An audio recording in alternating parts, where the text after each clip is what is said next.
I'm going to talk a little bit about Mafia 2. This is a Christmas present, hence the fact it's a collector's edition. I don't generally buy them for myself. And I just thought I'd go through it really quickly and just show you guys what it has in it if you're interested. If you're not, skip it forward. I'll put a little kind of time thing here to let you know where to fast forward it to. In the collector's edition of Mafia 2, you get a steel, whatever they call it, brushed case. It's like got an embossed title here, I don't know if you can see that or not. You have double side to it, so you've got the gang here on front, and then to turn it around you've got another sort of scene going on. Inside, which is really nifty, you have the game itself right here, and you also have the soundtrack at the back here, and I would get it out, but I'm a bit of a butterfingers, so I don't want to mess anything up, but it looks like an old vinyl record. I don't know if you can, if we've got the lines in it and everything. It's pretty cool. You have the map itself right here, which is pretty big, and then you have the news. So you've got the sights of Empire Bay, which is pretty cool, and just shows you all the nightlife and adverts. The Heavenly Beverly. This is the real kind of cool thing for me. It's an art book set up in kind of an album format, so it's just literally got pictures of designs. There's some of the mock kind of movie posters that they did. They went through various stages of design for the, sorry, I'm gonna have to move again, the main title kind of page, and if you can see there's all those different designs there.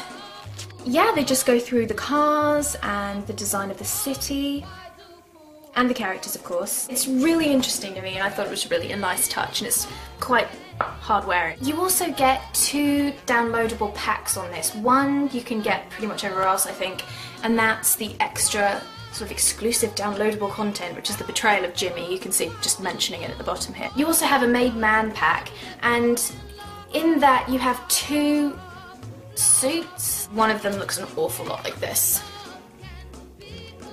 I made the mistake of thinking you could buy them, but you can't. What you'll do is you'll find these suits once you've downloaded it in your closet, and the same goes for the cars. You can't buy the cars, not that you do, and you can't steal them, but you will find them in your garage. The cars you can really pick out because their top speed is so far above all the others that you'll notice it straight away. Plus they kind of look cool. And you also can get custom paint jobs at the local bodyworks or wherever you want to go. So having rambled about that for, I don't know, 5 minutes or something stupid, I'll talk now about the actual game. Let's get on with it. This has nothing to do with friendship, Vito. This is business. Okay, so the story is set in a fictional place, Empire Bay, and it follows Vito Scaletta, a soldier. I think he fought in the liberation of Sicily, and you follow him in his journey into kind of the dark underworld of the Mafia. It's very reminiscent of Goodfellas, with a little extra kind of themes sprinkled in. But I guess in this section I really want to talk a bit more about the characters, because from who I've spoken to, a few people weren't really happy with them, and I'm completely the opposite. I really liked the characters. They weren't very sympathetic, but I don't think a character has to be sympathetic for them to be likeable. Vito, especially, he did what was necessary, really, to pay off the loan shark, to kind of defend his family, and really, if you look at it, the perks of being in the Mafia really outweighed working an honest job. Of course, though, as we all know, there are huge, major downsides to working in the Mafia, which you kind of discover along with Vito as the story progresses. Overall, I think the story and the characters were perfect for the theme that they were creating. You assholes! You're gonna die for this! Get away! Come on, Vito! Now, the gameplay mainly revolved around third-person shooter and travel, lots and lots of travel. But it also has an odd mixture of stealth, brawling, and other kind of criminal activities such as lockpicking or legalizing your car, that kind of thing. Now, I thought the balance between kind of everything else and driving was really good up until about 3/4 of the way through the game, where suddenly the distance you had to travel just tripled. But I mean, generally, fist fighting and shooting and all of those things were very simple and straightforward, which kind of creates a very smooth gameplay experience and something that's not hugely difficult to get to grips with. I would like to have seen, though, more kind of side missions. I don't know about the rest of you, but there's points in the game where you're kind of left to your own devices. There's, you know, gaps in the gameplay where you have to go and meet Joe or Eddie at the Maltese Falcon. It's there that you can wander around the city, but once you do, there's not really much to do. There are also artworks and mock posters to unlock, and you can pick two things up during kind of gameplay. It's Playboy magazines and wanted posters. That is if you can be bothered, because in a game sort of sense, there's no real payoff. Me personally, I don't really want to be looking at Playboy magazines, but you know, picking them up really doesn't give you anything extra. And it was also brought to my attention that Playboy wasn't around until 1953, and the last sort of time period setting within the game was actually 1951. So why they couldn't have just stuck with the old-fashioned pin-up girls, I'm not quite sure. Overall, I didn't have major problems with the gameplay. I just don't think they took it as far as they could have.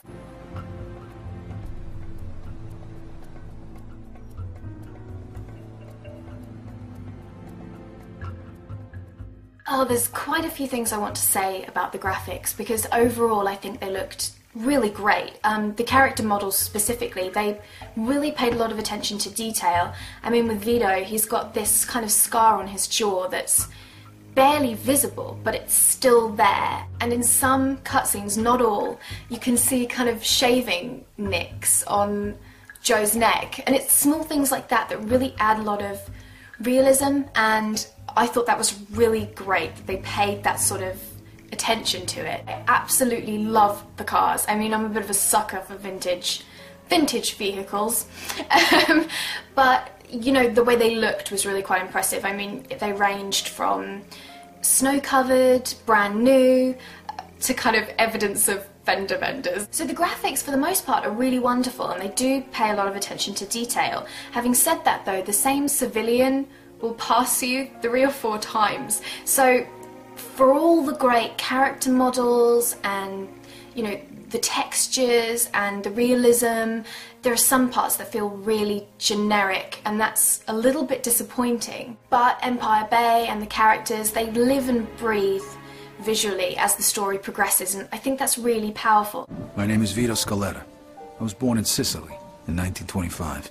The score is perfection, I think. It really captures the essence of the theme that they're trying to create. I mean, you have some real wise guy sounding tracks like Enemy of the State, Hot Rod, and Cleaning Up, countered with some kind of somber sounding melodies like the main theme, which is my personal favourite, and For Better For Worse, I think it's called. So overall, the score is a great accompaniment to the visuals and the story, just in general, really. The soundtrack is kind of given to you through the Empire Bay's radio stations. You've got 3, Empire Central, ECNR, an Empire Classic, and Delta Radio. My personal favourites would be Smokestack Lightning, which I knew of before the game, but that's just a great song. Why Do Fools Fall in Love, Frankie Lamont and the Teenagers, that's a great one. And Straighten Up and Fly Right, the Andrews Sisters. I'm British, I'm almost obligated to choose them.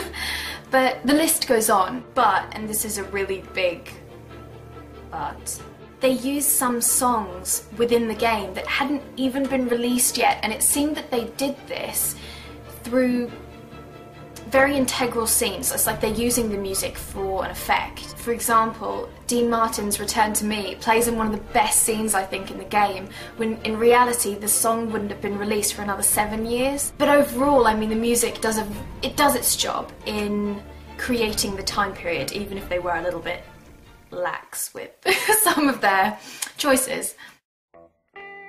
So overall, I'm really impressed with Mafia 2. I will play it, I have played it, over and over again, but more so for the story. I'm a big fan of Goodfellas. I love the Godfather trilogy. You know, I love those kinds of movies, and again, this is like Red Dead Redemption for me. This game puts me in that setting. I think it's a good experience. I just think for all the good points about it, they've tainted it perhaps with something that doesn't quite fit. I want to give it like an 8.5, possibly 9. I really enjoy it. Maybe leaning more towards a 9. I just think that the story and the overall kind of Mafia experience just outweighs the bad points. So anyway, thanks for watching, and as ever, the tracks that I use in the background for this video, I will put the names of them in the descriptions box, so if you're a soundtrack nut like me, you can search for them, or you know what you're actually listening to. So thank you again for watching, and I will see you all soon. Bye.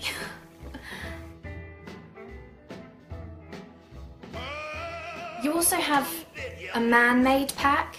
No, I keep saying man-made, it's made man. The made man suit. The Playboys and Wanted posters, there's not really much of a payoff in gameplay sense. Oh, that sounded really rude. Oh no. How can I say this so it doesn't sound like I read Playboy? Which I don't. Oh god.